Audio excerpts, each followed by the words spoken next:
We used to be scared to death of them. The point he didn't want to come outside. I didn't understand it because I'm from downtown. You heard? We had our own set of killers. The Rap Cat Podcast. Dame impact in Harlem was nothing. Not to say it like that. Dame came up under hustlers that impact was it. He was a little dude when it came to hustling in Harlem. He wasn't not no Rich Porter, none of that type of. He wanted to hustle. He wanted to hustle for Rich Porter and that. Dame from the East Side. When the niggas on the East Side is different from the niggas from the West Side. Now for the East Side, Dame was a big deal to us because we were little. When he was coming from the West Side, little car, jewelry, and all that. So when you're young, he's looking like Rich Porter, but in reality, he was like this. The nigga, go to the store, nigga, take a couple grams, get out of here. The Rap Cat Podcast. That Jim Jones did, and he said that you're not a boss, you're a worker. What do you have to say about that?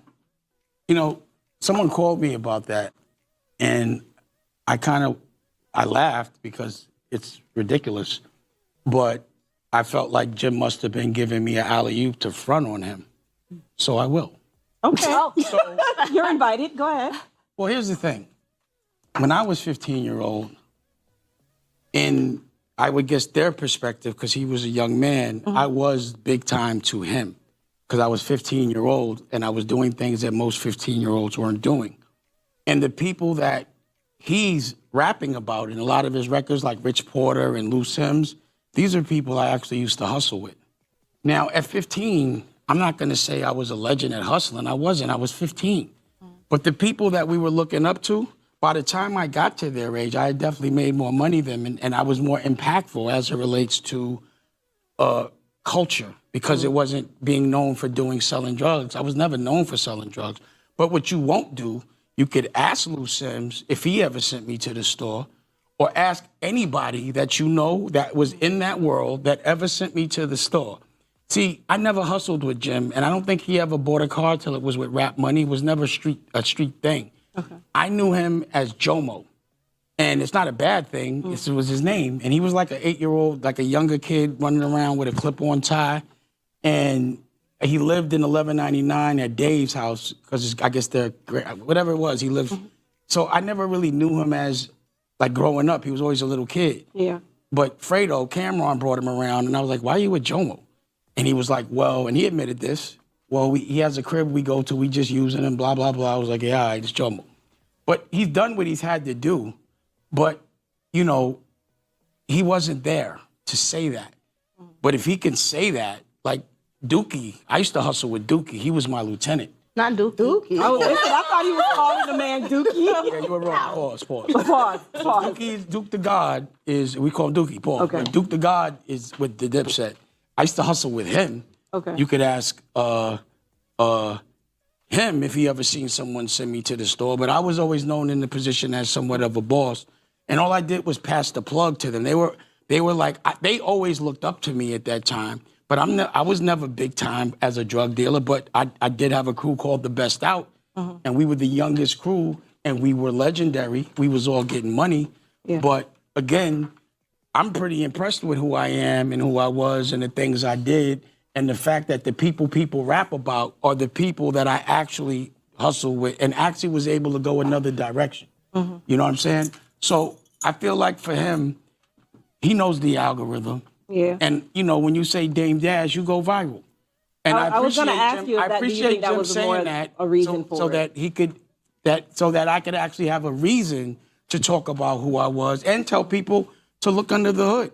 But if you know a 15, 16-year-old, and another thing is because I used to hang out uptown. So people from downtown, I'm from 1199, they weren't usually allowed to go uptown and hustle. And I was on one of the wildest blocks at the time in Harlem. So I got to make it out of a real circumstance. I didn't wait to get the rap to start to get money. I didn't wait to get the rap to start being tough. None of those things. And you can look under the hood. So I appreciate him bringing it up. So and to the extent that I've made my paid in full OG stories, it's about my friends. The people, like, again, y'all making records about Rich, but he really did hit us with work. I was there. If you wasn't there, it's hard to talk about it. To be obsessed and infatuated in such a way that you think to be a person is to go to jail, get killed, and be famous for it for a very short run, That's not what I wanted to be known for. But you could find somebody that sent me to the store. I'd like to know. For the people. Aight, bet. Sit down, lean in, 'cause we gotta talk about this whole movie that's been playing out on the internet. This is some real hip-hop lore come to life, straight out of Harlem, with names you know, respect you feel, and some talk that got the whole culture in a chokehold. Let's get into it. So how this whole fire start? One spark, yo. It started with Jim Jones. Dipset Capo, legend in his own right, you know the vibes. He's on a podcast, kicking old stories, talking about the Harlem days.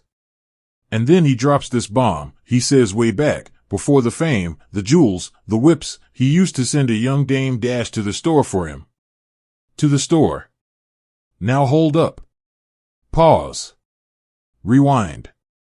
Let that marinate. Dame Dash. The Dame Dash. Co-pilot of Rockefeller. The architect next to HOV. The man who helped build an empire from the ground up, the music, the clothes, the whole swagger. And you saying he was your lil go-fair? Your corner store runner? Nah. That ain't just a story, that's a direct shot at the crown. That's the ultimate sign of disrespect in these streets, to act like a king was ever your page boy. And boom. The internet exploded. Clips flying, timelines buzzing, everybody weighing in. It's a full-blown moment. And you know who couldn't let that slide? Cameron. The general of Dipset. Jim's day one. He hops online like, what is you doing, bro? Why you lying? And just like that, it's a Harlem civil war on the gram, back and forth, messy as hell. And then, right on cue, enter stage left, 50 Cent. The internet's favorite instigator.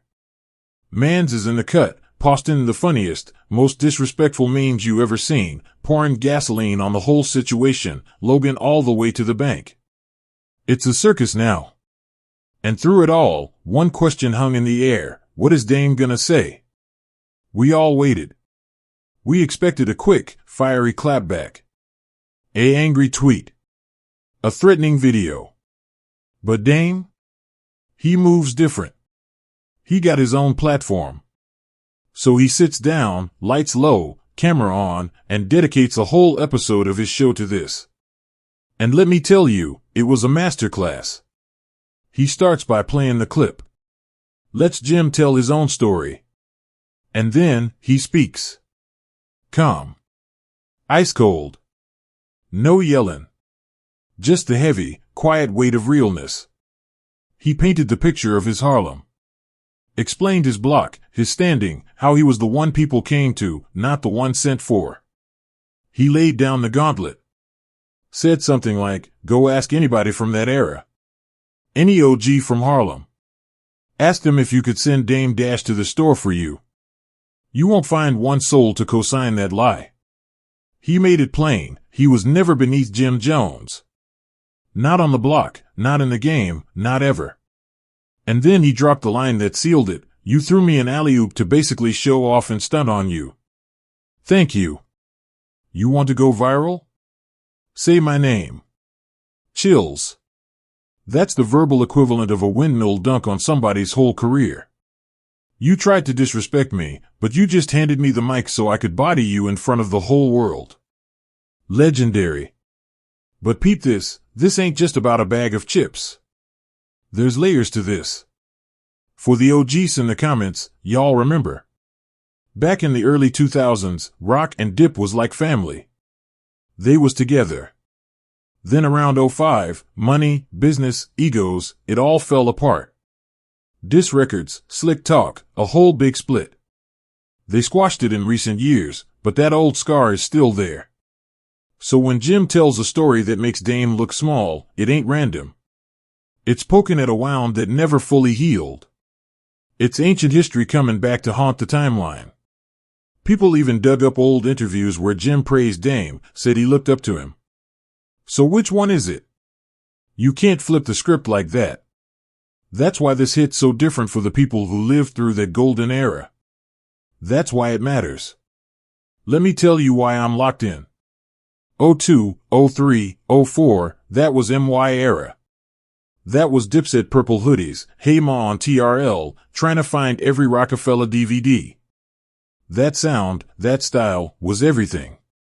And hearing Dame talk about being in the lab with Cam, with Jewels, with Freaky, that proved he wasn't just some suit in an office. He was in the mix. He was part of the fabric of the culture we fell in love with. You cannot write the story of that time without giving this man his flowers. He helped build the stage they all performed on. At the end of the day, this is about your legacy. It's about someone trying to rewrite history, to put themselves on top in the narrative. And it's about having the power to step up and say, nah, that's not my truth. Dame did that. He stood on his reputation, spoke his piece with the calm confidence of a man who knows what he built, and let the world decide. That's the real lesson. Don't let nobody tell your story for you. Where they at now? Jim Jones still out here. He's a star. He knows how to work the media. Love him or not, he keeps you watching. And Dame? Still that dude. Unbothered. Still building, still speaking his mind, still fearless. Same guys, 20 years later. So what's the verdict? This is more than gossip. This is a real-life hip-hop chapter. It's about brotherhood and breakups, respect and reputation, memory and legacy. For us, the fans, it was powerful to see a legend defend his name like that. It makes you want to dive back into the crates, put on the Diplomats Volume 1, watch State Property, and appreciate that time all over again. And you think it's over? I doubt it. Is Jim gonna come back with another verse? Is 50 gonna find a new meme? The curtain ain't closed. That's the beautiful, messy part. It keeps the story going. So talk to me. What y'all think? You rockin' with how Dame handled it? You think Jim was just telling a story? Y'all remember bumping Oh Boy in the Whip? Let me know down below, and also don't forget to like and subscribe. This conversation ain't over. And while you're there, I got full breakdowns on all these legends, their rise, their fall, their classic moments. Go dig into that next. Peace.